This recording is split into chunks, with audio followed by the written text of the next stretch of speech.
This is day 9 of science in tech PT 365 discussion. तो इसमें next topic देखिए, organ and tissue transplantation. So ये वाला issue इस बार लाइमलाइट में था बिकॉज एक बहुत ही फेमस हॉस्पिटल चेन है इंडिया के अंदर जिसके ऊपर इल्ज़ाम लगे कि वो कैश फॉर किडनी रैकेट चला रहे हैं।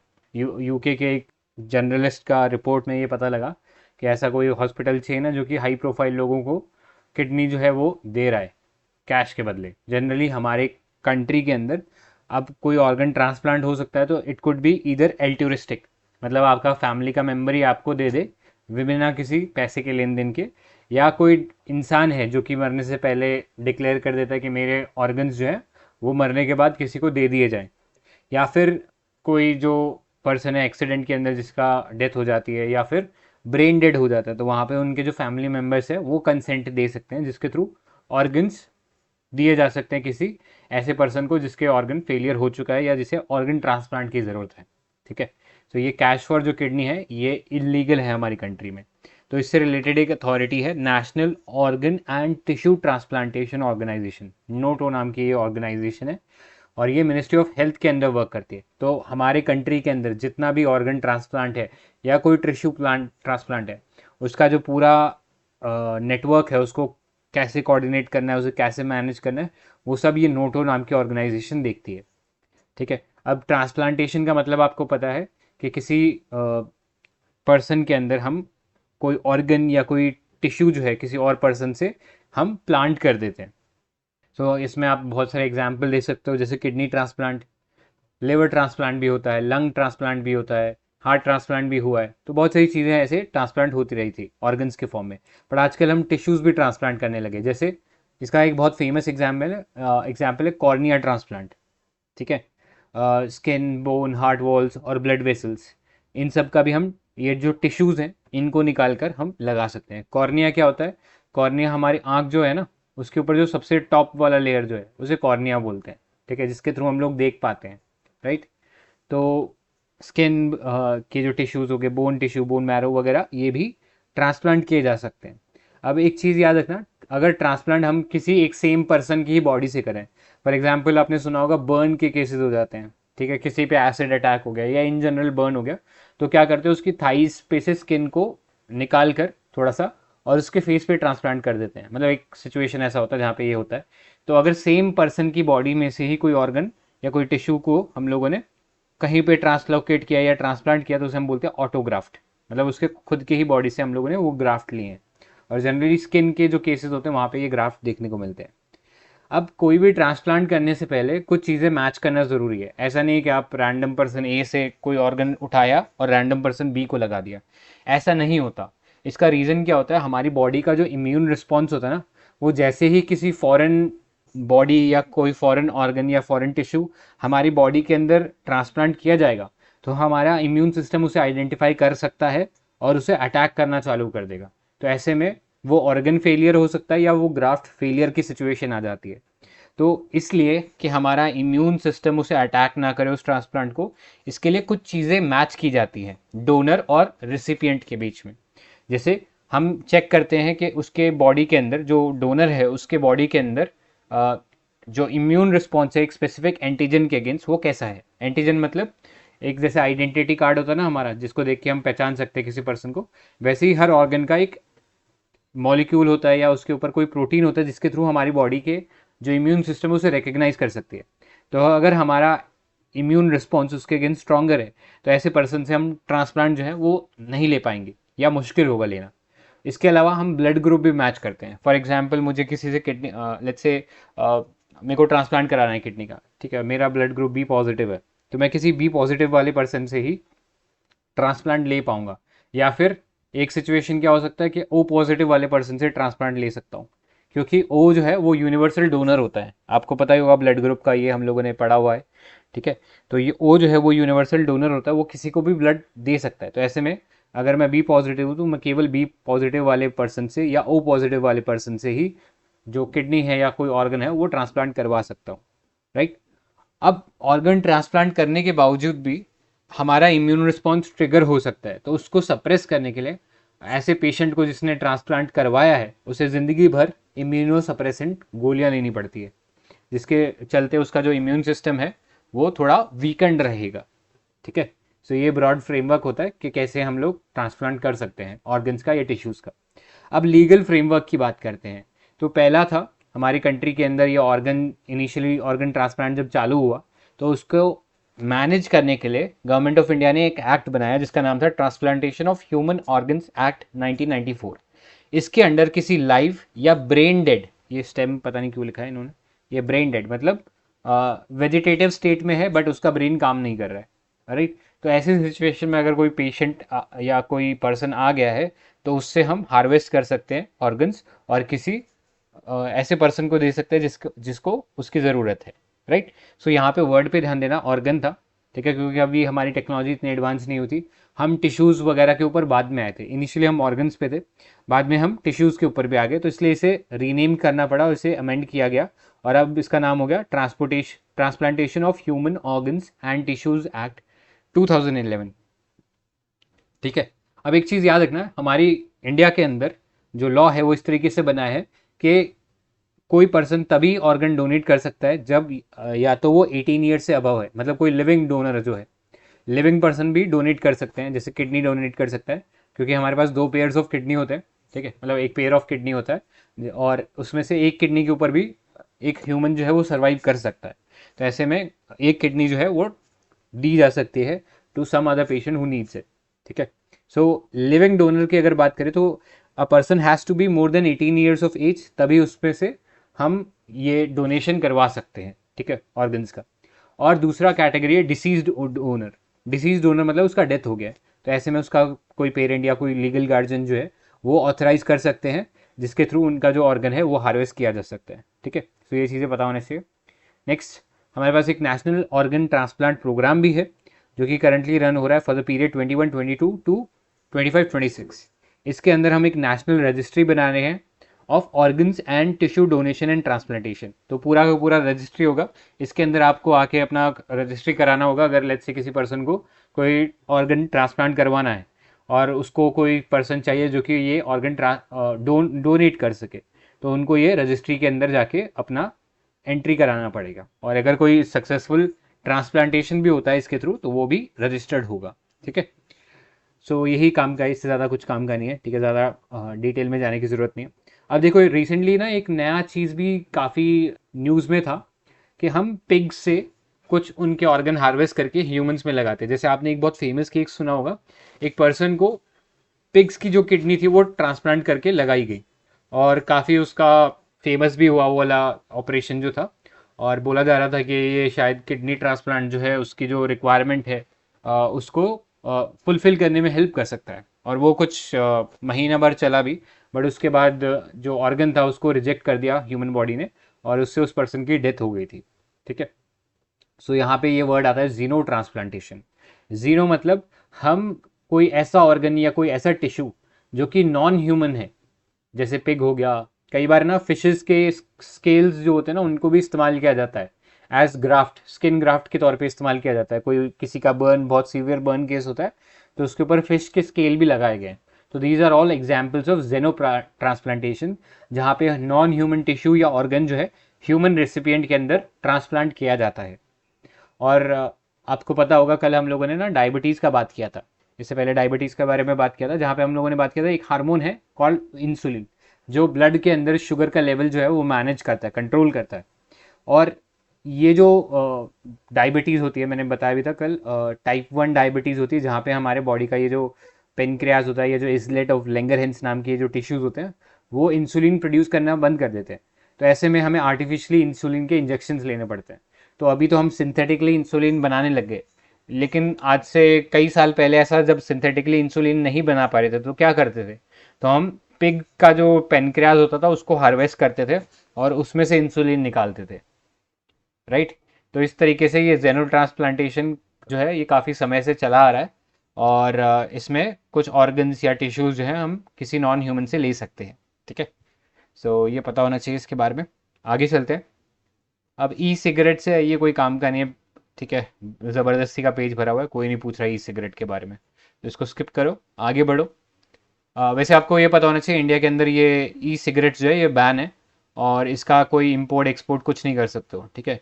तो फाइनेंस मिनिस्ट्री ने इसके ऊपर रोक लगा दिया जिसके थ्रू इसका इंपोर्ट नहीं हो सकता, और बाकी हेल्थ मिनिस्ट्री जो है उसने भी इसके ऊपर बैन लगा रखा है, ठीक है। आगे चलते हैं, नेक्स्ट देखो, preparedness and resilience for emerging threats initiative. ये डब्ल्यू का इनिशिएटिव है। अब ये जो इनिशिएटिव है ये एक अपने आप में एक इनोवेटिव अप्रोच है जिससे हम आगे आने वाले जो पैंडमिक्स हैं उनके खिलाफ प्रिपेयर रह सके। तो इसके हम कर क्या रहे हैं, इसके अंदर हम लोग फोकस कर रहे हैं जो एग्जिस्टिंग सिस्टम है, एग्जिस्टिंग कैपेसिटीज़ है, नॉलेज है और जो टूल है जो ऑलरेडी किसी ग्रुप ऑफ पैथोजन के लिए काम करें, जैसे कि रेस्पिरेटरी हो गया, जैसे आपको पता है इन्फ्लुएंजा या कोविड जो है ये रेस्पिरेटरी पैथोजेंस है, ठीक है, रेस्पिरेटरी ट्रैक को अटैक करता है। तो इस टाइप के जो पैथोजेंस हैं उनके खिलाफ जो एग्जिस्टिंग टूल्स हैं उन्हीं को हम एक्स्ट्रापोलेट करें या उन्हीं को हम यूटिलाइज करें टू काउंटर फ्यूचर पेंडेमिक्स, ठीक है। तो ये आइडिया था इस preparedness and resilience initiative for emerging threats, ठीक है। अब ये जो PRET इनिशिएटिव है this operates under the aegis of international health regulation IHR। अब IHR क्या है, यह 2005 का एक रेगुलेशन है जो कि लीगली बाइंडिंग है। जितने भी WHO के पार्टीज़ हैं, मतलब जितनी भी कंट्रीज WHO के अंडर पार्टी है सबके ऊपर लीगली बाइंडिंग है। तो कोई भी एपिडेमिक जब उनकी कंट्री में राइज होता है तो उसके बारे में उन्हें इन्फॉर्मेशन देनी पड़ती है। जैसे चाइना के केस में चाइना को शुरू में इसलिए बहुत ज़्यादा बैकलैश फेस करना पड़ा था बिकॉज उन्होंने काफ़ी समय तक कोविड-19 वायरस के बारे में इंफॉर्मेशन को दबा के रखा। ऑल्दो WHO का ये जो इंटरनेशनल हेल्थ रेगुलेशन है ये उनको ऊपर बाइंड करता है, उन्हें बाइंड करता है कि that they should have disclose that epidemic earlier, ठीक है। तो एपिडेमिक और पेंडेमिक के बीच में डिफरेंस पता है? ये दोनों वर्ड सिमिलर है बट डिफरेंस है। Any idea? मल्टीपल कंट्रीज में हो रहा है तो पैंडेमिक होगा ना, और अगर सिंगल कंट्री में है तो एपिडेमिक। करेक्ट, बिल्कुल सही। एपिडेमिक मतलब एक सिंगल कंट्री में ही फैल रहा है और पैंडेमिक मतलब एक स्टेट से बाहर मतलब एक कंट्री से बाहर चला गया और इंटरनेशनली फैल रहा है। तो कोविड-19 वाज अ पैंडेमिक, ठीक है। नेक्स्ट देखो, स्पेक्स इनिशिएटिव। तो स्पेक्स इनिशिएटिव बेसिकली टारगेट, ये WHO का इनिशिएटिव है और ये कोशिश करता है कि हम जो ग्लोबल विजन इम्पेयरमेंट और जो ब्लाइंडनेस है उससे एसोसिएटेड जो भी चैलेंजेस हैं उनको टैकल करें और इंश्योर करें कि आई केयर या जो आई से रिलेटेड जो ट्रीटमेंट है सभी के लिए एक्सेसिबल हो, ठीक है। नेक्स्ट है बिग कैचअप। तो बिग कैचअप जो है WHO, UNICEF, Gavi, vaccine alliance, Bill and Melinda Gates foundation, इन लोगों ने मिलकर ये जो इनिशिएटिव है ये चलाया है। और इसमें एम ये है कि कोविड-19 के दौरान, क्योंकि सब लोग कोविड-19 पैंडेमिक से रिलेटेड जो वैक्सीनेशन थे उस पर फोकस कर रहे थे, लेकिन जो बाकी डेंजरस बीमारियां हैं उसके खिलाफ जो वैक्सीनेशन हो रहा था वो स्टॉप हो गया था। तो ऐसे में जो बच्चे जो छूट गए थे उन वैक्सीनेशन ड्राइव से उनको वापस लाने के लिए, उनको वैक्सीनेशन प्रोवाइड करने के लिए बिग कैचअप नाम का इनिशिएटिव चलाया जा रहा है और इसमें मल्टीपल ऑर्गेनाइजेशन है, ठीक है। नेक्स्ट देखो, international pathogen surveillance network IPSN, ये भी अगेन WHO के द्वारा ही है और इसके अंदर हम एक ग्लोबल नेटवर्क तैयार करें जिससे हम कोविड-19 जैसा अगर कोई फ्यूचर में पैंडमिक आता है तो उसे फटाफट डिटेक्ट कर सकें और उससे रिलेटेड जो इन्फॉर्मेशन है उसको प्रिवेंट करने की जो इन्फॉर्मेशन है उसे अक्रॉस द कंट्री स्प्रेड कर दें, ठीक है। अब चलिए नेक्स्ट पे, public health emergency of international concern. तो कोविड-19 के दौरान इस वर्ड का ये फ्रेज का नाम आपने कई बार सुना होगा। तो WHO किसी भी बीमारी को जब वो फैलने लग जाती है तो उसे डिक्लेयर करता है as public health emergency of international concern. तो WHO ने कोविड-19 को भी डिक्लेयर किया था क्योंकि ये भी एक बहुत ही सीरियस डिजीज़ या एक सीरियस पैंडमिक बन गया था, पूरे वर्ल्ड में फैल गया था बहुत तेज़ी से, तो इसलिए इसको डिक्लेयर किया। अभी क्योंकि WHO को लगा कि ये जो कोविड-19 वायरस है अभी इतना सीरियस थ्रेट नहीं रहा है क्योंकि बहुत सारे लोगों को वैक्सीनेशन लग चुका है, हर्ड इम्यूनिटी जैसे कॉन्सेप्ट आ चुके हैं, तो इसलिए अब ये इतना सिग्निफिकेंट थ्रेट नहीं है और इसलिए इसको कोविड-19 को हम लोगों ने बेसिकली डिक्लेयर कर दिया कि this is not a public threat any more, ठीक है। सो ये पता होना चाहिए इसके बारे में। सर एक तो एडिशन था इसमें, जैसे आपने बताया ना कि कोविड वैक्सीन की वजह से रेगुलर वैक्सीनेशन बंद हो गया था, तो इसकी वजह से वूपिंग कफ फैल रहा है, उसको पर्ट्यूसिस भी बोलते हैं। तो वो बहुत सारे कंट्रीज में फैल रहा है अभी, Australia, United kingdom, Netherland, United states और चाइना में सबसे ज्यादा केसेस तो शायद वो पूछ सकते हैं यूपीएससी वाले। इस पार्ट में ना एक चीज़ याद रखना, जब भी डिजीज़ का बारे में कुछ भी आप पढ़ो तो हमेशा ये ध्यान देना वो डिजीज़ कौन कॉज करता है, मतलब वो जो पैथोजन है, क्या वो बैक्टीरिया है, क्या वो वायरस है, या और किसी टाइप का पैरासाइट है। तो ये वाली चीज़ के बारे में हमेशा माइंडफुल रहना है while studying the disease part. Okay, तो वूपिंग कफ के बारे में बता सकते हो, क्या ये बैक्टीरियल है या वायरल है? सर ये बैक्टीरियल डिसीज है करेक्ट। अब और इसकी वैक्सीनेशन का नाम है Tdap, TDP and Tdap. ठीक है, cool। ऑलराइट, अब आगे चलते हैं। देखो नेक्स्ट वायरल डिजीज देखो, पहला इसमें है चिकनगुनिया। तो चिकनगुनिया न्यूज़ में इसलिए आया बिकॉज यूएस ने अप्रूव कर दिया वर्ल्ड का फर्स्ट वैक्सीन फॉर चिकनगुनिया। इसका नाम है एक्सचिक। ठीक है, अब आई गेस प्रोनाउंसिएशन शायद इसका यही पड़ेगा, IXCHIQ। ठीक है, सो ये पहला वैक्सीन बना है, तो नाम पता होना चाहिए इसका। ठीक है, क्योंकि अपने आप में पहला वैक्सीन इसके लिए अप्रूव किया गया है। और ये चिकनगुनिया बीमारी कैसे होता है, तो this is a mosquito borne disease.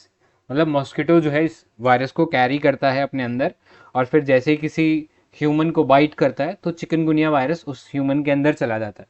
तो दो टाइप के मॉस्किटो वैरायटी है, एक तो है एडिस इजिप्टी और दूसरा है एडिस एल्बोपिक्टस। तो ये दो वैरायटी है एडिस मच्छरों की जो कि इन्फेक्ट करते हैं चिकनगुनिया से। और जनरली ये जो मच्छर है this bytes during the day light hours. ठीक है, तो ये पता होना चाहिए। नेक्स्ट, इस डिजीज़ के बारे में एक और चीज़ आपको पता होना चाहिए। जनरली इसमें क्या होता है, जो जॉइंट्स होते हैं ना उनमें पेन होने लग जाता है। ठीक है, रैशेस भी होने लग जाते हैं और जॉइंट्स में पेन होने लग जाता है। दैट्स हाउ यू नो कि ये जो है बीमारी जो है ये सिम्टम्स है ऑफ चिकनगुनिया। इसके अलावा ये disease can also be pass from a pregnant mother to a unborn child. मतलब अगर प्रेग्नेंट मदर को किसी तरीके से चिकनगुनिया हो गया तो चांसेस है कि वो आगे अनबॉर्न चाइल्ड को भी पास हो सकता है। और ऐसे में इट कुड बी फेटल, मतलब बहुत सीरियस इफेक्ट क्रिएट कर सकता है न्यूबॉर्न चाइल्ड के ऊपर, या उसकी डेथ भी हो सकती है। ठीक है, कुछ एडवांस केसेस में। सो ये जो चिकनगुनिया है this is covered under the national vector borne disease control programme in India. ठीक है, तो यहाँ पे कुछ वर्ड्स होते हैं, 1 सेकेंड। एक होता है वेक्टर, एक होता है होस्ट और एक होता है पैथोजन। कोई तीनों में डिफरेंस बता सकता है, क्या डिफरेंस होता है तीनों में?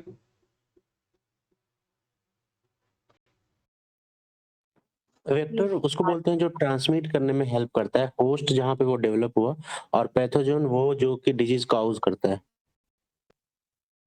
Correct, very good. तो ये तीनों टर्म्स में डिफरेंस पता होना चाहिए। ठीक है, बार बार ये टर्म्स आती रहेंगी। सो यहाँ पे हम कह सकते हैं कि वेक्टर बॉर्न मतलब यहाँ पे मॉस्किटो जो है वो वेक्टर है, और वो जो चिकनगुनिया का जो पैथोजन है वो वायरस जो है उसको फैलाने का काम करता है। ठीक है, और होस्ट वो है जहाँ पे वो एक्चुअली डेवलप होता है या आराम से रहता है विदाउट अफेक्टिंग द होस्ट। तो इस केस में जो चिकनगुनिया के लिए हमारे पास ये जो वेक्टर है which is mosquito that could be considered as its host. ठीक है, नेक्स्ट देखो एक और वायरल डिजीज जीका वायरस। तो जीका वायरस साउथ अमेरिका से ये चालू हुआ था, अब अक्रॉस द वर्ल्ड ये भी फैल गया है। और this is transmitted by the Aedes mosquito. Aedes mosquito आपको पता है डेंगू भी यही फैलाते हैं और जीका भी यही फैलाते हैं, और इससे पहले हम लोगों ने देखा चिकनगुनिया भी यही फैला रहे थे। ठीक है, और जनरली डे के अंदर बाइट करते हैं, और यही सेम मस्किटो जो है ट्रांसमिट करता है येलो फीवर भी। क्लियर, तो ये चीज़ें पता होनी चाहिए। और जनरली जीका वायरस से क्या होता है, बहुत सारी टाइप की बीमारियाँ कॉज कर सकता है, जैसे neuropathy, myelitis, Guillain Barre syndrome, ये एडल्ट्स और चिल्ड्रन में हो सकता है। इसके अलावा this can be transferred from a pregnant mother to the foetus, मतलब जो बच्चा होता है उनके वूम्ब के अंदर उसको भी पास कर हो सकता है ये, और ऐसे में उनका जो मेंटल डेवलपमेंट है वो रिटार्ड हो सकता है। इसके अलावा सेक्सुअल कॉन्टैक्ट से भी और ब्लड ट्रांसफ्यूजन से भी ये जो जीका वायरस है ये फैल सकता है। ठीक है, आगे चलते हैं। नेक्स्ट देखो स्वाइन फ्लू H1N2। ठीक है, वैसे H1N1 भी सुना होगा आपने। तो ये एक नया स्ट्रेन आया है स्वाइन फ्लू का, H1N2 नाम से जान रहे हैं हम इसे। स्वाइन फ्लू मतलब स्वाइन मतलब पिग। ठीक है, तो स्वाइन से ये फैला, तो इस केस में होस्ट कौन है, तो सुअर इसके होस्ट थे। ठीक है, सुअरों में ये वायरस आराम से रह रहा था, लेकिन जैसे ही ह्यूमंस के अंदर आया इसने सीरियस इम्पैक्ट क्रिएट करने लग गए। जनरली ह्यूमंस अगर डायरेक्ट या इनडायरेक्ट एक्सपोजर होता है सूअर्स के साथ, पिग्स के साथ, या कंटेमिनेटेड एनवायरनमेंट जहाँ पे ये पैथोजन रह रहे हो, तो उससे ह्यूमंस के अंदर आ सकता है. For that reason this disease could be considered as zoonotic. Zoonotic मतलब जानवरों से इंसानों में आने वाली डिजीज. ठीक है, तो ये पता होना चाहिए. आगे चलते हैं. नेक्स्ट देखो, लंपी स्किन डिजीज. तो आप लोगों से क्वेश्चन रहेगा, is lumpy skin disease a zoonotic disease और नॉट? वो जूनोटिक है कि नहीं है लंपी डिजीज? नहीं है. करेक्ट, नहीं है. वो केवल जानवरों में ही, जानवरों तक ही सीमित थी, जानवरों से इंसानों में नहीं आ रही थी. सो लंपी स्किन डिजीज ये एक वायरल स्किन डिजीज है जो कि कैटल्स को अफेक्ट करती है. तो ऐसे में कैटल्स के ऊपर फीवर और उनकी स्किन्स जो है उसके ऊपर कुछ नोड्यूल्स बन जाते हैं, मतलब गांठें बन जाती हैं. ठीक है, और उससे उनकी डेथ भी हो जाती है कई बार. तो initially this started from Africa, but धीरे धीरे स्प्रेड हो गया अक्रॉस द वर्ल्ड, एंड अब हम इंडिया के अंदर, ईस्टर्न यूरोप में भी इसके इफेक्ट देख रहे हैं. ठीक है, और जनरली कॉज कैसे होता है, तो ब्लड फीडिंग इंसेक्ट होते हैं जो ये वायरस कैरी करते हैं और फिर आगे ये वायरस जो है फैला देते हैं. अभी आपको पता है इसकी एक अटेनुएटेड वायरस वैक्सीन भी आ गई. अटेनुएटेड मतलब वो जो वायरस है उसी का हम इस्तेमाल करते हैं, उसको थोड़ा सा वीकन कर देते हैं, तो उसे बोलते हैं लाइव अटेनुएटेड वायरस वैक्सीन. तो इसकी वैक्सीन आ गई है लंपी स्किन डिजीज की, ये भी पता होना चाहिए. नेक्स्ट देखो, हेपेटाइटिस. तो हेपेटोलॉजी हम बोलते हैं, तो that is generally study of liver. ठीक है, लिवर के बारे में हम स्टडी करते हैं, तो हेपेटोलॉजी होता है. तो हेपेटाइटिस मतलब ये लिवर को इफेक्ट करने वाली बीमारी है. अब हेपेटाइटिस जो है 3 वैरायटी होती है, ए, बी और सी. ठीक है, अभी हम इस हेपेटाइटिस सी की बात करें बिकॉज WHO ने इजिप्ट को गोल्ड टीयर का स्टेटस दिया है, बिकॉज वो पहली कंट्री बन गई है जो कि ऑन द वे है to eliminate hepatitis B infection. ठीक है, तो हेपेटाइटिस बी एक वायरल इन्फेक्शन है जो कि लिवर को इफेक्ट करता है. और जनरली कैसे होता है हेपेटाइटिस सी, अगर हम रीयूज़ कर लेते हैं इनएडिक्वेट स्टेरलाइज मेडिकल इक्विपमेंट, कोई सिरिंज या निडल अगर हम यूज़ कर लेते हैं जो कि प्रॉपरली स्टेरलाइज नहीं है, तो उससे हेपेटाइटिस होने का खतरा रहता है. मतलब ऐसे इंसान जिसको हेपेटाइटिस सी था, उससे ये आपने सिरिंज वगैरह यूज़ कर लिया, तो उससे ये हेपेटाइटिस सी हो सकता है. इसके अलावा हेपेटाइटिस बी भी है, that is transmitted much like HIV. अब HIV कैसे ट्रांसमिट होता है? वो ट्रांसमिट होता है सेक्सुअल कॉन्टैक्ट से, या फिर आप ब्लड इन्फ्यूजन करा लेते हो ऐसे पर्सन से जिसको HIV है, या फिर ऐसी कंटैमिनेटेड सिरिंज का इस्तेमाल कर लेते हो, तो उसके फैल सकता है. सो ग्लोबली हेपेटाइटिस बी और सी के जो केसेस हैं, they are more, several times more than those affected by HIV. लेकिन HIV पे हम लोगों ने बहुत ज़्यादा फोकस किया, उसे कम करने की कोशिश किया, बट हेपेटाइटिस बी और सी में शायद उतना हम लोगों ने एफर्ट नहीं लिया जो लेने की ज़रूरत थी. ठीक है, तो ये पता होना चाहिए. एक और फैक्ट इसमें है, हेपेटाइटिस सी के लिए हमारे पास कोई वैक्सीन नहीं है, बट हेपेटाइटिस ए और बी के लिए वैक्सीन अवेलेबल है. एक तो ये इन्फॉर्मेशन आपको पता होना चाहिए. दूसरा, हेपेटाइटिस सी के लिए ऑल्दो वैक्सीन अवेलेबल नहीं है, लेकिन हमारे पास कुछ एंटीवायरल मेडिकेशंस है जिसके थ्रू हम इसके जो सिम्टम्स हैं उनको कंट्रोल कर सकते हैं. तो ऐसे में बहुत सालों तक वो इंसान जिंदा रह सकता है without being affected by the virus. ठीक है, आपको पता होगा अमिताभ बच्चन को भी इसी से सफ़र कर रहे हैं हेपेटाइटिस से. ठीक है, तो एक मूवी का था, उसमें उनको ऐसा ब्लड किया था, एक इन्फेक्टेड ब्लड था, हेपेटाइटिस था उस ब्लड के अंदर. ठीक है, और वहाँ से वो वायरस उनकी बॉडी के अंदर आ गया, और ही सफरिंग फ्रॉम हेपेटाइटिस बी. मतलब रिपोर्ट्स ऐसा बताते हैं कि 25% ही लिवर काम कर रहा है, बाकी सब डैमेज हो गया. तो कहने का मतलब ये है कि ऑल्दो ये अफेक्ट कर सकता है आपको, बट हमारे पास एंटीवायरल मेडिकेशन है जिसके थ्रू इंसान लंबे समय तक आराम से जीवित रह सकता है. ठीक है, सो ये चीज़ पता होना चाहिए. चलते हैं आगे. नेक्स्ट देखो, नीपा वायरस. तो नीपा वायरस ये भी सुना ही होगा आप लोगों ने, ये भी केरला के अंदर फैला था, और फिर से एक बार वापस नीपा के केसेस राइज हो रहे हैं केरला में. तो नीपा जो है, this is again a zoonotic virus. Zoonotic मतलब ये जानवरों से वापस इंसानों में फैलता है. और जनरली इसका होस्ट कौन होता है, तो फ्रूट बैट्स और जो पिग्स होते हैं जनरली इसके होस्ट देखे जाते हैं. ठीक है, फ्रूट बैट मतलब एक चमगादड़ की फैमिली है, बैट्स की फैमिली है, उसमें ये फ्रूट बैट्स आते हैं, और इनसे जो है ये वायरस जो है इंसानों में फैल सकता है. ठीक है, तो ये पता होना चाहिए नीपा वायरस के बारे में. और ये सारे जो वायरस देखे ज़्यादातर ये नीपा और H1N1 ये रेस्पिरेटरी वायरस है, ठीक है। आगे चलते हैं। नेक्स्ट देखो एवियन इन्फ्लुएंजा वायरस, तो ज़्यादा डिटेल में पढ़ने की ज़रूरत नहीं। ये एवियन इन्फ्लुएंजा हर साल न्यूज़ में आता है कि चिड़िया को जो है, एवियन मतलब बर्ड्स को, ठीक है, तो ये बर्ड्स को इफ़ेक्ट करता है, बट बहुत रेयर केसेस में ह्यूमंस को भी इफ़ेक्ट कर देता है, ठीक है। तो अगर आपसे स्टेटमेंट पूछा जाए तो इट अफेक्ट्स ओनली बर्ड्स, तो इट वुड बी फॉल्स। बहुत रेयर केसेस में ह्यूमंस को भी इफेक्ट करता है। अभी जो इसके नए स्ट्रेन्स आ रहे हैं वो ह्यूमंस को भी इफेक्ट कर देते हैं, ठीक है। फॉर दैट रीज़न ये हर साल न्यूज़ में रहता है, ठीक है। तो इससे ज़्यादा जानने की ज़रूरत नहीं है। याद रखना ये इन्फ्लुएंजा शब्द कहीं पे भी आ गया ना तो आंख बंद करके वायरस टिक कराना, ठीक है। तो हमेशा इन्फ्लुएंजा जो है वायरस से ही होता है। आगे चलते हैं। नेक्स्ट कुछ अदर डिजीज न्यूज़ देखते हैं। पहला देखो नोटिफाइबल डिजीज़। तो नोटिफाइबल डिजीज़ मतलब ऐसा disease which is required by the law to be reported to the government authorities.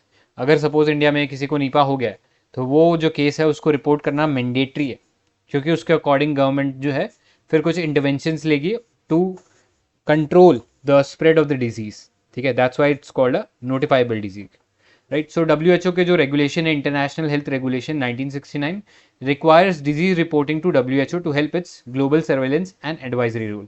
तो अभी हम लोगों ने थोड़ी देर पहले बात किया था कि चाइना ने कोविड का जो इन्फॉर्मेशन था इसको सप्रेस किया, इसीलिए कई लोगों ने बोला कि WHO जो है ये बाइस्ड है, उसने प्रॉपर एक्शन नहीं लिया चाइना के खिलाफ, ठीक है। तो वो रीज़न ये था कि वो लीगली बाउंड थे to share the information of the rise of कोविड-19 वायरस, ठीक है। तो सेंटर ऐसे कई जो है डिजीज़ को बार बार नोटिफाई करता रहता है, जैसे कॉलेरा, लेप्रेसी, मेनिंजाइटिस, पर्ट्यूसिस, ठीक है, जिसके बारे में अभी हम लोगों ने बात किया था, वूपिंग कफ, जो कि बैक्टीरियल डिजीज़ है, राइट। सो गवर्नमेंट इनको नोटिफाई करती रहती है। और ओनस किस पे होता है, मतलब रिस्पॉन्सिबिलिटी किसकी होती है, तो स्टेट गवर्नमेंट की होती है, बिकॉज आपको पता है हेल्थ एज अ सब्जेक्ट जो है वो स्टेट लिस्ट में आता है, ठीक है। तो ये पता होना चाहिए।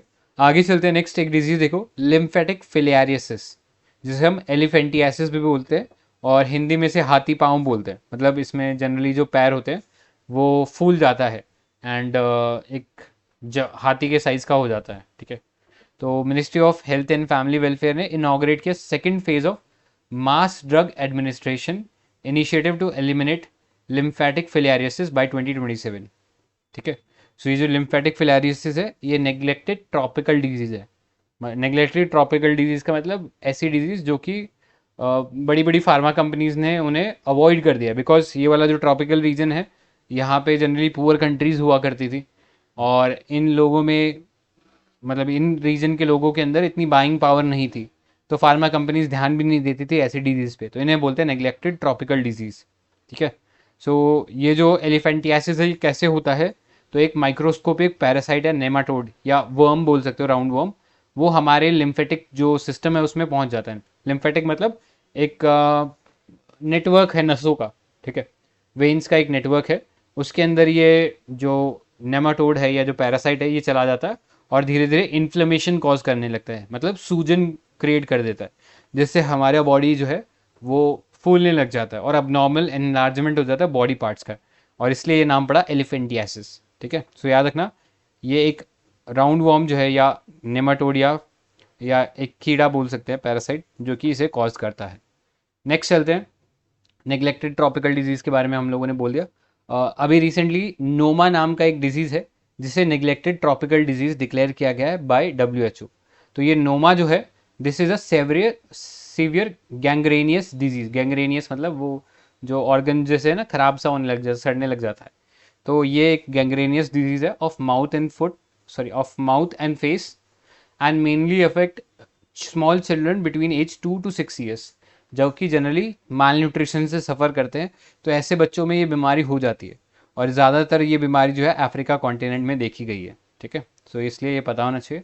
इसके अलावा हमारे पास नेग्लेक्टेड ट्रॉपिकल डिजीज़ को टैकल करने के लिए बहुत सारे इनिशिएटिव है, जैसे इंटरनेशनल लेवल पे हमारे पास है लंदन डिक्लेरेशन ऑन NDTS और नेक्स्ट है Kigali declaration on NDTS that aims to eradicate और कंट्रोल NDTs बाय 2030, ठीक है। सो 2030 का हम लोगों ने इसमें टारगेट रखा है। क्लियर। आगे चलते हैं, कुछ की कॉन्सेप्ट और देखें। पहला देखो phage therapy.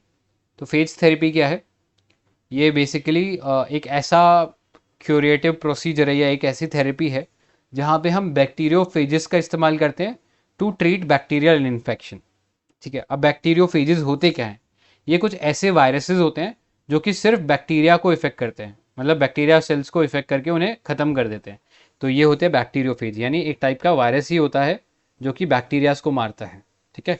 So instead of taking antibiotic medicine जो कि आपको एंटी माइक्रोबियल रेजिस्टेंस दे सकता है, मतलब आपके अंदर जो कीटाणु हैं और या जो पैथोजेंस है उन्हें एंटी माइक्रोबियल रेजिस्टेंस प्रोवाइड कर सकता है, तो उससे बेटर है कि हम इन वायरसेस का इस्तेमाल करें और उन बैक्टीरियाज को किल कर दें। ठीक है, ये होती है फेज थेरेपी। तो इतने पार्ट में कोई डाउट या कोई इशू तो बताइए। ठीक है। हाँ, इसमें एलिम्फेटिक फिलारियासिस एलिमिनेशन का टारगेट था 2027। तो वैसे ही हमने सिकल सेल एनीमिया मिशन देखा था, तो उसको कब तक एलिमिनेट करना है? 2047। करेक्ट। और ट्यूबरक्यूलोसिस का क्या टारगेट है इंडिया का और ग्लोबल?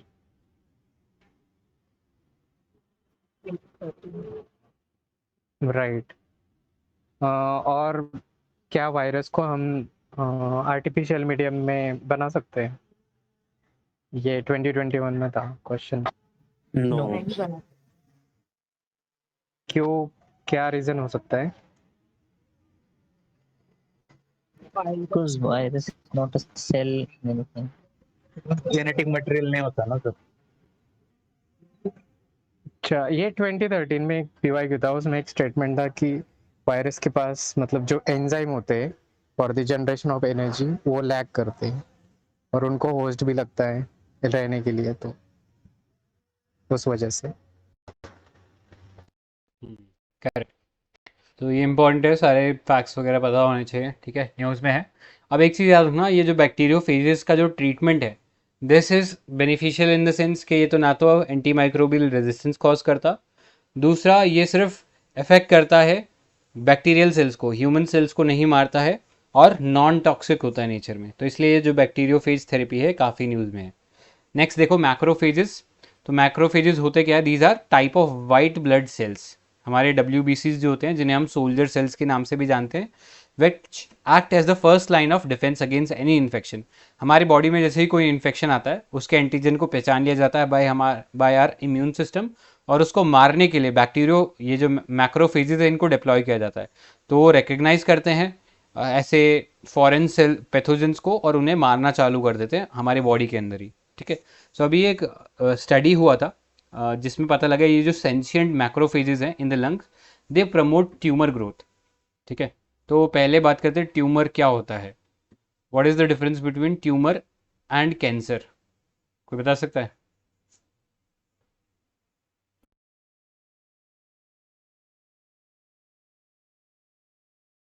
कैंसर तो स्प्रेड करता है ना, ट्यूमर शायद स्प्रेड नहीं करता। करेक्ट।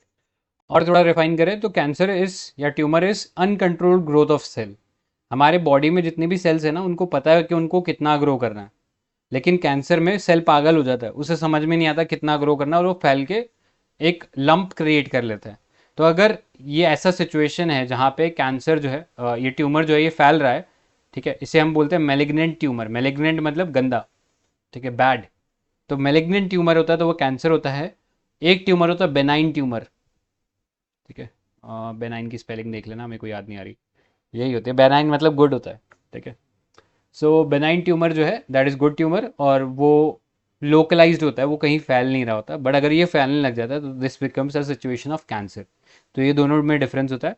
और कैंसर में सेल की जो एबिलिटी है, जहाँ पे उसे ये नहीं समझ में आता कि कितना ग्रो करना है, तो वो वाली जो एबिलिटी है वो ग्रो करने वाली, वो खो देता है, कंट्रोल खो देता है और अनकंट्रोल्ड ग्रोथ कर देता है। ठीक है, तो ये डिफरेंस होता है।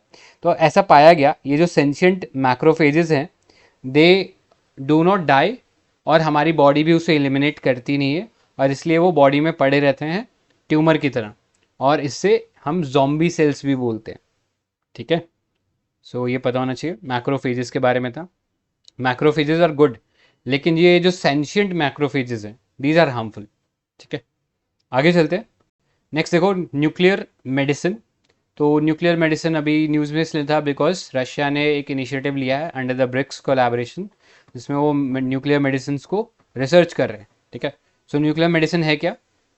यहाँ पे हम रेडियो एक्टिव ट्रेसर्स का इस्तेमाल करते हैं, कुछ रेडियो एक्टिव मटेरियल्स का इस्तेमाल करते हैं to diagnose and treat the disease. Diagnose मतलब उसका चेक करने के लिए, और उसके ट्रीटमेंट के लिए भी हम यूज़ कर सकते हैं। जैसे कैंसर का कैंसर का केस हो गया, तो उसमें क्या होता है, एक लंप बन जाता है बॉडी के अंदर कहीं पे, अनकंट्रोल्ड ग्रोथ ऑफ सेल्स की वजह से। तो हाँ, अंदर हम क्या करते हैं, बॉडी में कहीं पे इंजेक्ट कर देंगे एक radio active element, for example C60, ठीक है, कोबाल्ट 60, ठीक है, कोबाल्ट 60 का हम एक आइसोटोप ले लेंगे और उसे हमारे ब्लड वेसल में डाल देंगे, और फिर ब्लड वेसल में वो ट्रैवल करता रहेगा, और कहीं पे सपोज इस ब्लड वेसल में कहीं पे कैंसर का ये लेट से लंप बन गया है, तो वहाँ जाके ये अटक जाएगा। अब ये अटकने के बाद क्या करेगा, यहाँ से रेडियो एक्टिव वेव्स या रेडियो एक्टिव रेडिएशन रिलीज करेगा, जिसे हम बाहर लगे एक कैमरा की मदद से चेक कर सकते हैं। तो इसके थ्रू हम क्लियरली डिटेक्ट कर सकते हैं कि कोई इस टाइप का इशू जो है, जहाँ पे कोई कैंसर जो है या कैंसर या ट्यूमर जो है हमारी बॉडी के अंदर कहीं लॉज्ड है, जहाँ पे वो नॉर्मल स्कैनिंग से नहीं पता लग पा रहा है, तो उसे हम ये रेडियो एक्टिव ट्रेसिंग के थ्रू पता लगा सकते हैं। ठीक है, सो याद रखना, कोबाल्ट 60 एक ऐसा रेडियो एक्टिव आइसोटोप है जिसे हम इस्तेमाल करते हैं फॉर द मेडिकल पर्पसेस। ठीक है, अब आगे चलते हैं। नेक्स्ट देखो, हेला सेल्स। ठीक है, हेला सेल्स बेसिकली अभी न्यूज़ में इसलिए थे because these were the first human cells to be successfully cloned. तो आपको पता है, नॉर्मल अगर ह्यूमन सेल्स को आप एक पेट्री डिश में एक लैब के अंदर ग्रो करोगे,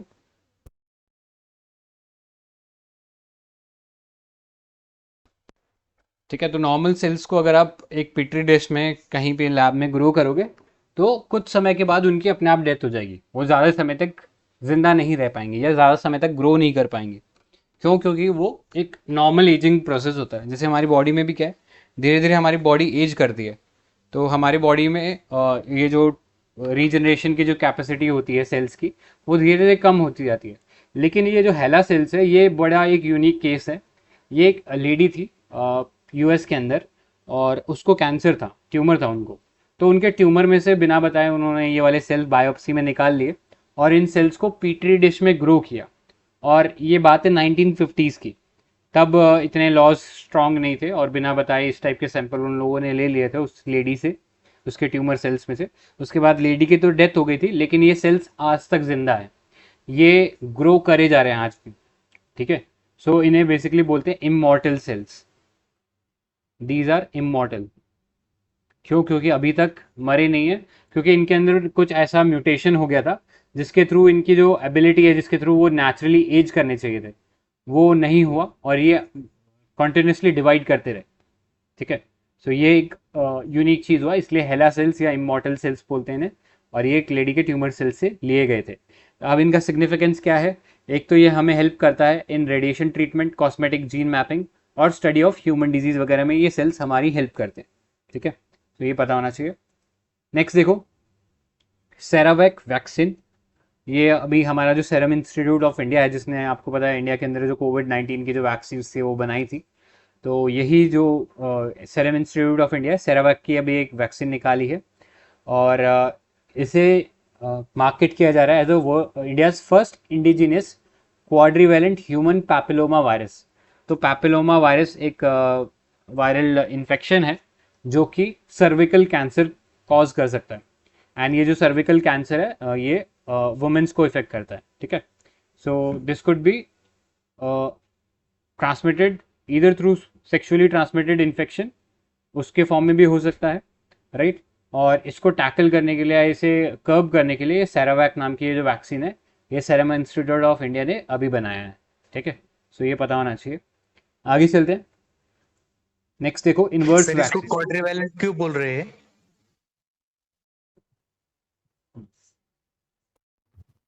हाँ, तो क्वाड्रिवेलेंट का मतलब ये है, ये HPV टाइप्स है ना नीचे, 6, 11, 16 एंड 18। तो इन्होंने वैक्सीन इन चारों वायरसेस में से कैप्सिड निकाल के बनाया है, इसलिए क्वाड्रिवेलेंट है, बस उतना ही है, इससे ज्यादा कुछ इन्फॉर्मेशन नहीं है। हाँ राइट, ये मतलब ना ह्यूमन पैपिलोमा वायरस के बहुत सारे वेरिएंट्स थे, तो उनमें से केवल 4 वेरिएंट्स को ही काउंटर करेगा, क्योंकि ये 4 वेरिएंट्स के ही जो कैस्पिड्स से उन्होंने इस्तेमाल किए थे, इसलिए नाम था quadrivalent. So nice, thank you. और आगे चलते हैं। कॉन्जुगेट वैक्सीन में तो ये होता है ना कि आपके पास एक एंटीजन है जो कि उतना स्ट्रॉन्ग इम्यून सिस्टम का रिस्पॉन्स इवोक नहीं करता है। सपोज आपके पास एक वीक एंटीजन है, अब वो इम्यूनिटी को ट्रिगर ही नहीं कर पाएगा, तो हम क्या करते हैं, उस वीक एंटीजन को मिक्स कर देते हैं विद अ स्ट्रॉन्ग एंटीजन। ठीक है, इसे बोलते हैं कॉन्जुगेट वैक्सीन। नेक्स्ट देखो इनवर्स वैक्सीन। ये इंपॉर्टेंट है इनवर्स वैक्सीन, बिकॉज अभी तक जो वैक्सीन हम लोग पढ़ते आ रहे थे वो ऐसा था कि हम एक एंटीजन, वीक एंटीजन बॉडी के अंदर इंट्रोड्यूस करते हैं जिससे हमारा इम्यून सिस्टम ट्रिगर हो जाता है। ठीक है, तो वैक्सीन हम लोग इस्तेमाल ही इसलिए कर रहे थे ताकि हम हमारे इम्यून सिस्टम को ट्रिगर कर सके, ताकि जब रियल इन्फेक्शन आए तो हमारा इम्यून सिस्टम उससे तुरंत लड़ सके, इसलिए वैक्सीन को इस्तेमाल किया जाता है। लेकिन इनवर्स वैक्सीन में हम लोगों ने एक उल्टा कॉन्सेप्ट किया है। यहाँ पे ये वैक्सीन इसलिए इंट्रोड्यूस किया जाता है ताकि हमारी बॉडी जो है वो एक स्पेसिफिक टाइप का जो एंटीजन है उसे रिकग्नाइज ही ना कर पाए। ठीक है, तो कहानी सुनी होगी ना ट्रोजन हॉर्स की, सुना है सभी ने कहानी ट्रोजन हॉर्स? Yes sir. तो उसमें नो क्या सर। होता है, हाँ, तो ये ग्रीक एक स्टोरी है। तो उसमें क्या था, दो स्टेट्स से, सिटीज से आपस में लड़ रहे थे। आई थिंक एथेंस और स्पार्टा थे। तो स्पार्टा वाले क्या करते हैं, क्योंकि उन्हें लगता है कि ये बहुत स्ट्रांग है, तो एक लकड़ी का घोड़ा एज अ गिफ्ट बना के भेज देते हैं उनके पास, दूसरे सिटी के पास। बोले ये फ्रेंडशिप का सिंबल है, आप ये लकड़ी का घोड़ा जो है अपनी सिटी में ले लो। और जैसे ही वो लकड़ी का घोड़ा अंदर लेते हैं, उसमें से ये निकलते हैं लोग, सैनिक निकलते हैं और उस सिटी को तहस नहस करने लग जाते हैं। तो एक अटैक का तरीका था। ठीक है, तो मतलब बेसिकली डिस्गाइज कर दिया।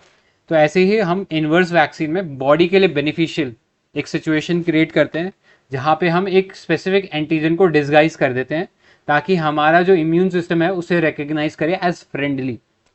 ठीक है, सो नॉर्मल वैक्सीन में क्या होता है, वहाँ पे हम एक इम्यून सिस्टम को पॉइंट आउट करते हैं कि ये जो है ये विलन है और इसको टारगेट करना है। बट इनवर्स वैक्सीन में हम ये बोल रहे हैं हमारी बॉडी को, नहीं ये जो एंटीजन है ये हमारा दोस्त है और इसे अटैक नहीं करना है। ठीक है, अब ये वाली वैक्सीन कहाँ पे काम आएगी, ये ऐसी डिजीज में काम आएगी जो कि ऑटो इम्यून है। ऑटो इम्यून मतलब ये एक ऐसा सिचुएशन है जहाँ पे हमारी बॉडी हमारे ही ऑर्गन्स को या टिश्यूज को अटैक करने लग जाती है। जैसे एक बीमारी का नाम सुना होगा आपने, रिमेटेड अर्थराइटिस। ठीक है, आइडिया अर्थराइटिस क्या होता है, सुना ही होगा, ओल्डर सिटीजन्स को होता है, आइडिया है अर्थराइटिस? Yes sir. ये सर वो बोन वीक हो जाता है ना? हाँ, नॉट एक्चुअली बोन, मतलब जॉइंट्स के अंदर ना कुछ पेन बढ़ जाता है इसकी वजह से, और जॉइंट्स धीरे धीरे डिफॉर्म होने लगते हैं। ठीक है, सो रूमेटॉइड अर्थराइटिस एक टाइप का ऑटो इम्यून डिजीज है जहाँ पे हमारी बॉडी के जो इम्यून सिस्टम है हमारे जॉइंट्स को अटैक करने लग जाता है। ठीक है, तो इसे बोलते हैं ऑटो इम्यून डिजीज। ठीक, कि हमारा ही इम्यून सिस्टम हमें मारने लग जाता है। ठीक है, सो ऐसे ऑटो इम्यून डिजीज से प्रिवेंट करने के लिए या उसको क्योर करने के लिए हम लोग इनवर्स वैक्सीन का इस्तेमाल करते हैं, जहाँ पे हम हमारे इम्यून सिस्टम को ये इंश्योर कराते हैं कि एक स्पेसिफिक मॉलिक्यूल, एक स्पेसिफिक एंटीजन जो है वो हमारे ही बॉडी का पार्ट है और इसे अटैक नहीं करना है। तो ये कब होता है, जब हमारा लिवर जो है, लिवर के अंदर एक स्पेशल प्रॉपर्टी होती है जिससे वो कुछ सर्टेन मॉलिक्यूल्स को ऐसा बना सकता है कि they would appear non harmful to the body. ठीक है, सो हमारा लिवर इसमें हमारी हेल्प करता है। तो ये जो इनवर्स वैक्सीन है ये लिवर को ट्रिगर करेगी टू एंश्योर दैट जो स्पेसिफिक मॉलिक्यूल है उसे बॉडी रिकग्नाइज करे as non harmful to our body. ठीक है, सो ये वैक्सीन कंबाइन करती है टू एलिमेंट्स, एक तो होता है एंटीजन, एंटीजन मतलब वो मॉलिक्यूल जिसके अगेंस्ट इम्यून सिस्टम अटैक करेगा, और दूसरा एक molecule that looks like old part of, that looks like a part of an old cell, यानी हमारी बॉडी का ही पार्ट लगेगा। तो इस तरीके से इनवर्स वैक्सीन जो है ये कंबाइन करके डाली जाती है और इसे हमारे बॉडी या जो लिवर है वो रिकग्नाइज कराता है old cells as part of friends and tricks the immune system. ठीक है, हमारे इम्यून सिस्टम को इस तरीके से हम बेवकूफ़ बना सकते हैं और उससे ये विश्वास दिला सकते हैं कि ये जो स्पेसिफिक टिश्यू है या स्पेसिफिक जो मॉलिक्यूल है that is friendly to us. ठीक है, सो ये है इनवर्स वैक्सीन। आगे चलते हैं।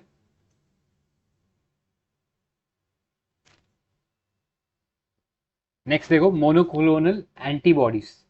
तो आपको पता है हमारे बॉडी के अंदर एंटीबॉडीज रिलीज होते हैं, और किस टाइप के सेल से एंटीबॉडीज रिलीज करते हैं कोई बता सकता है? WBC. थोड़ा सा और स्पेसिफिक, वाइट ब्लड सेल्स में भी थोड़ा और specific. B cells and T cells. Correct, याद है बी सेल्स और टी सेल्स, पढ़ा था ना इनके बारे में। तो बी सेल का एक एग्जांपल दिया था कि मदर ऑफ स्पार्टन्स, ऐसा किसी ने बोला था। तो बी सेल्स क्या थे, वो बेसिकली रिलीज करे थे एंटीबॉडीज, और टी सेल्स जो थे वो खुद जाके लड़ रहे थे। ठीक है, तो T cells were like Spartans, और बी सेल्स को आप मान सकते हो एज मदर ऑफ स्पार्टन्स, कि वो आगे एंटीबॉडीज रिलीज करे थे। तो ये डिफरेंस था। तो यहाँ पे हम लोग ये जो बी सेल्स जो कि एंटीबॉडीज रिलीज करते हैं, वही हम एंटीबॉडीज को मिमिक करते हैं। तो हम एक स्पेसिफिक बीमारी के अगेंस्ट एंटीबॉडीज को आर्टिफिशियली तैयार करते हैं और उसे फिर बॉडी के अंदर इंट्रोड्यूस कर देते हैं। तो आपको पता है एंटीबॉडीज कैसे काम करती है। जैसे फॉर एग्जांपल ये समझ लो कोविड-19 वायरस है और ये हमारी एंटीबॉडीज रिलीज हो गए। अब एंटीबॉडीज क्या करेंगे, इसके स्पाइक पे जाके बाइंड कर लेंगे। अब जैसे इसके स्पाइक पे बाइंड कर लेंगे तो इससे ये जो स्पाइक्स हैं हमारे बॉडी के सेल्स के अंदर अटैच नहीं कर पाएगा और इस तरीके से हार्मलेस बन जाएगा। ठीक है, सो इसमें हम ये मोनोक्लोनल एंटीबॉडीज आर्टिफिशियली प्रोड्यूस करते हैं ताकि हम किसी एक स्पेसिफिक डिजीज या एंटीजन के अगेंस्ट इन्हें डिप्लॉय कर सके। तो याद रखना, ये जो एंटीबॉडीज होती है ये केवल एक टाइप के एंटीजन के अगेंस्ट ही काम करेगी, राइट। और कहाँ से बनती है, हम ये जो बी सेल्स है इसका इस्तेमाल करते हैं। और आजकल पॉलीक्लोनल एंटीबॉडीज भी आ गए हैं जहाँ पे हम मिक्सचर ऑफ एंटीबॉडीज का इस्तेमाल करते हैं जो कि डिफरेंट बी सेल्स जो है वो प्रोड्यूस करते हैं। ठीक है, अब एक टेक्नोलॉजी इससे रिलेटेड कॉल्ड हाइब्रिडोमा टेक्नोलॉजी, ये हम इस्तेमाल करते हैं टू प्रोड्यूस मोनोक्लोनल एंटीबॉडीज। ठीक है, और अभी न्यूज़ में इसलिए था बिकॉज सेंटर गवर्नमेंट ने ये बोला है कि हम ऑस्ट्रेलिया से कुछ डोजेस प्रोक्योर करेंगे of monoclonal antibodies. Clear concept. ठीक है, आगे चलते हैं। नेक्स्ट देखो, ऑप्टिकल ट्वीजर्स। तो ऑप्टिकल ट्वीजर्स अभी रिसेंटली न्यूज़ में थे बिकॉज हमारा ये जो रिसर्च रमन रिसर्च इंस्टीट्यूट है जो कि department of science and tech के अंडर आता है, उन्होंने इसका इस्तेमाल किया ऑप्टिकल ट्वीजर्स का। तो ऑप्टिकल ट्वीजर्स है क्या, दीज आर साइंटिफिक इंस्ट्रूमेंट्स जहाँ पे हम बहुत फोकस्ड लेजर बीम का इस्तेमाल करते हैं टू होल्ड अ माइक्रोस्कोपिक और सब माइक्रोस्कोपिक ऑब्जेक्ट्स जैसे एटम्स, नैनो पार्टिकल्स या कोई स्मॉल एरोसोल या ड्रॉपलेट, हम उसको मूव कर सकते हैं using the help of lasers. तो ट्वीजर्स आपने देखा होगा ना, उसमें क्या होता है, नॉर्मली हम जो ट्वीजर्स यूज करते हैं उसमें मैकेनिकल आर्म्स होते हैं जिससे हम कोई चीज़ को पकड़ सकते हैं, लेकिन ऑप्टिकल ट्वीजर्स में हम लेजर का इस्तेमाल करते हैं टू लिफ्ट एनी माइक्रोस्कोपिक और सब माइक्रोस्कोपिक ऑब्जेक्ट। अब एक चीज़ याद रखना, 2018 में ऑप्टिकल ट्वीजर्स के लिए आर्थर एश्किन को नोबेल प्राइज इन फिजिक्स दिया गया था। ठीक है, सो ये आपको पता होना चाहिए अबाउट ऑप्टिकल ट्वीजर्स। तो विद दैट हमारा हेल्थ पार्ट कंप्लीट हो गया। इतने पार्ट में कोई एडिशन या कोई डाउट तो बताइए।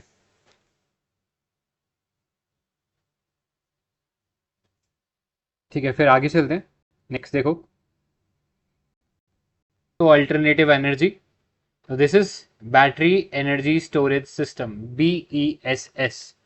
अब ये बैटरी एनर्जी स्टोरेज सिस्टम क्या है, ये एक फ्यूचर टेक्नोलॉजी, फ्यूचर या इमर्जिंग टेक्नोलॉजी है जो कि हमारे पावर सेक्टर को बदलने का एक या पावर सेक्टर में ट्रांजिशन लाने का एक बहुत सिग्निफिकेंट पोटेंशियल रखता है।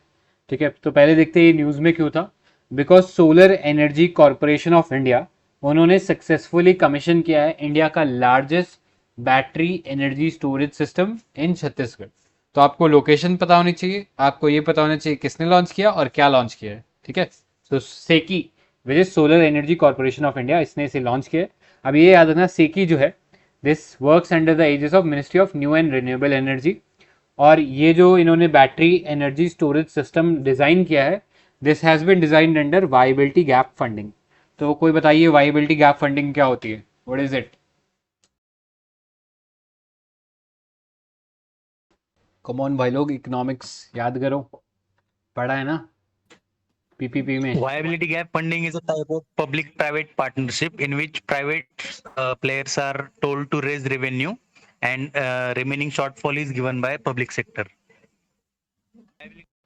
राइट, मतलब ऐसा कोई project which is not financially viable but economically and socially is viable, और उसके सिग्निफिकेंट कैस्केडिंग इफेक्ट होते हैं, है ना। कि मतलब इकोनॉमिकली ओवरऑल इकोनॉमी की वाइज देखेंगे तो हेल्प करेगा पूरी इकोनॉमी को, या सोशल इम्पैक्ट होगा, बट फाइनेंशियल वायबल नहीं है, मतलब उससे जो कंपनी बना रही है उसको रिटर्न नहीं मिलेगा, वो लॉस में जाएगी।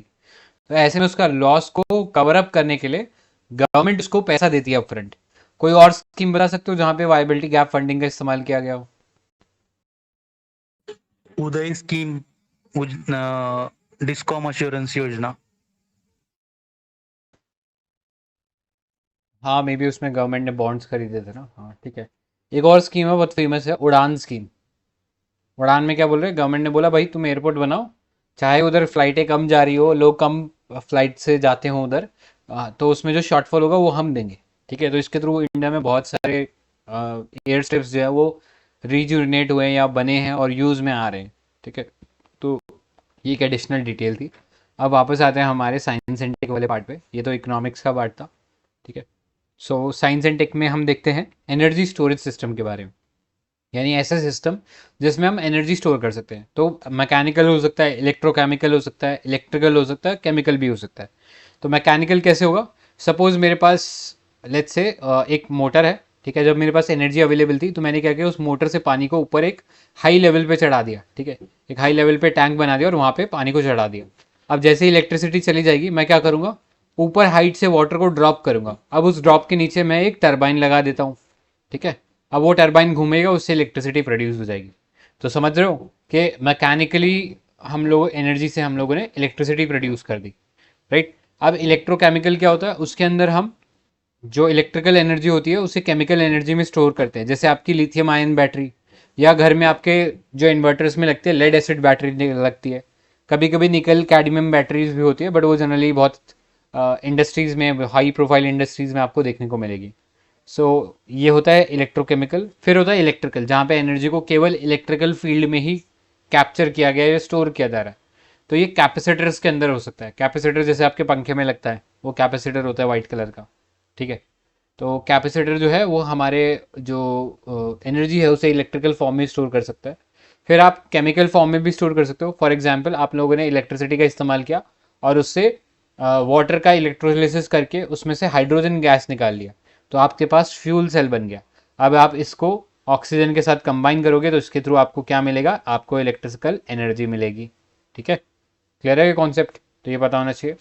आगे चलते हैं, अब बैटरी एनर्जी स्टोरेज सिस्टम के बारे में बात करते हैं। तो बहुत सारे सिस्टम हो सकते हैं जहाँ पे हम इलेक्ट्रिकल एनर्जी को स्टोर करते हैं by converting it into electrochemical reactions, और बाद में इलेक्ट्रिको केमिकल रिएक्शन से ही हम वापस इलेक्ट्रिसिटी भी प्रोड्यूस कर सकते हैं। सो ये हेल्प करेगा हमारे रिन्यूएबल एनर्जी जो सोर्सेज हैं, renewable energy sources for example solar हो गया। अब सोलर आपको दिन में तो अवेलेबल है बिकॉज सनलाइट है, बट रात में क्या। ठीक है, तो हम क्या कर सकते हैं कि जो सन से आने वाली जो हीट है दिन में उसे स्टोर कर सकते हैं इन बैटरीज, एंड फिर उसे ये बैटरी एनर्जी स्टोरेज सिस्टम के थ्रू रात के अंदर रिलीज करवा सकते हैं और उससे इलेक्ट्रिसिटी जनरेट करा सकते हैं। तो इससे हमें 24/7 इलेक्ट्रिसिटी अवेलेबल रह सकता है। इसका एक और यूज़ कॉम्बिनेशन बन सकता है, एक और यूज़ केस क्या बन सकता है कि सपोज हम ट्रेडिशनल इलेक्ट्रिसिटी इस्तेमाल करें जो कि थर्मल पावर प्लांट्स या किसी हाइड्रो पावर प्लांट से आ रही है, बट पीक आवर्स के दौरान उसका जो एनर्जी कंजम्पशन है हमारे सोसाइटी का वो बढ़ जाता है। तो उसको उस टाइम केटर करने के लिए जो एक्सेस एनर्जी पीक कंजम्पशन के दौरान जो चाहिए होगी वो हम बैटरी एनर्जी स्टोरेज सिस्टम से निकाल सकते हैं। ठीक है, सो ये सारे यूज़ कॉम्बिनेशन हो सकते हैं of battery energy storage system. अब ये ब्रॉडली दो टाइप के होते हैं। एक होता है स्टैंडर्ड बैटरी या नॉन फ्लो बैटरी, जहाँ पे एक सॉलिड इलेक्ट्रोड होता है और बीच में एक इलेक्ट्रोलाइट होता है। ठीक है, सॉलिड इलेक्ट्रोड और बीच में इलेक्ट्रोलाइट। इलेक्ट्रोलाइट जनरली एक्वस मिलेगा आपको। ठीक है, कभी कभी ड्राई भी हो सकता है। राइट, ये दो इलेक्ट्रोड हो गए, एक को बोलेंगे एनोड, एक को बोलेंगे कैथोड। ठीक है, और बीच में इलेक्ट्रोलाइट तैरता रहता है और आपस में इलेक्ट्रिसिटी कंडक्ट कर सकते हैं ये। राइट, तो इसके एग्जांपल आपके लेड एसिड बैटरी होती है जो कि हमारे इन्वर्टर्स में लगी होती है, लिथियम आयन जो कि हमारे फ़ोन्स में लगी होती है। सिमिलरली आपके पास निकल कैडमियम बैटरीज भी है।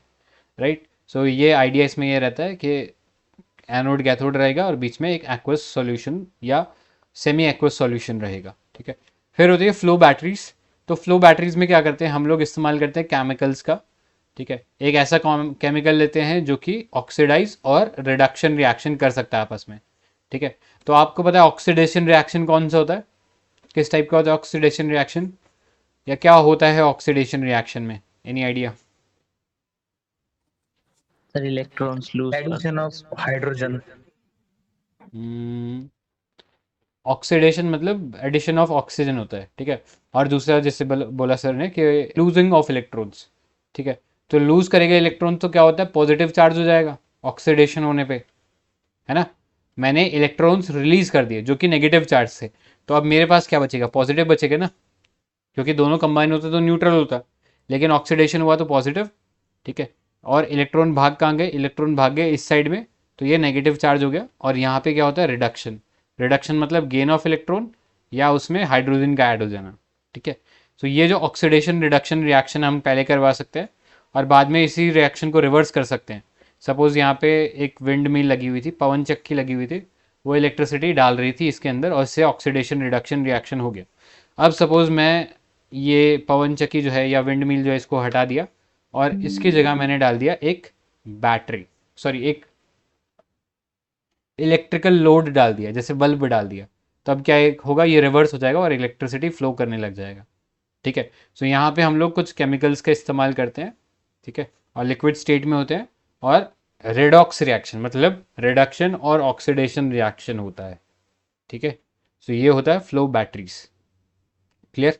आगे चलते हैं, की हाईलाइट देखते हैं स्कीम के।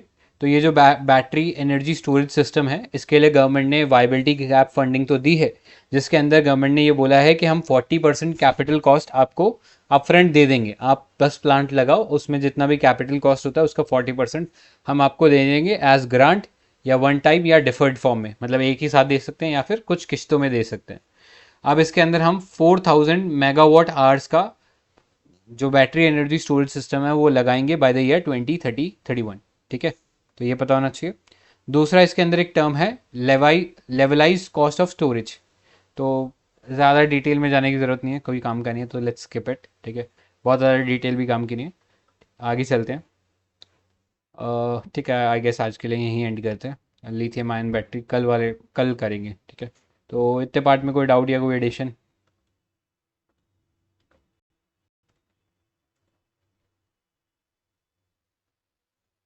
ठीक है, तो कोई डाउट है यहाँ, कोई एडिशन नहीं है, तो फिर आज के लिए एंड करते हैं। Thank you guys for joining, bye bye, good night.